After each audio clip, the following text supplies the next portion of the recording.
অনৈতিক আর অমানবিক কাজের শীর্ষে নায়িকা মৌসুমী। চিত্রজগতের আড়ালে তিনি বেশ কিছু অনৈতিক কাজের সাথে যুক্ত হয়েছেন বলে জানা গিয়েছে।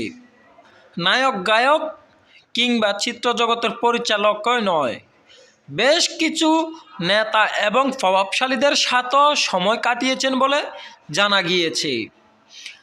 তবে এখানে শেষ নয়, বেশ কিছু আবাসিক হোটেলেও নায়িকা মৌসুমীকে অনৈতিক কাজ করতে দেখা গিয়েছে। টাকার বিনিময়ে সব কিছুই করেন এই নায়িকা মৌসুমী। গোপনে অর্থাৎ পর্দার আড়ালে আগে এসব কাজ করলেও ধীরস্থির ক্রমে তা প্রকাশ হতে শুরু করেছে।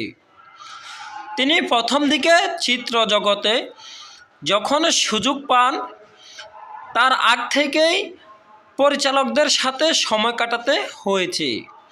এরপর তিনি যখন চিত্রজগতে আসেন তখন বেশ কয়েকজন নায়কের সাথেও তিনি সময় কাটান। তবে তা কেবল নায়ক, গায়ক কিংবা পরিচালকে সীমাবদ্ধ নয়, এতে জনসাধারণও যুক্ত আছে বলে জানা গিয়েছে।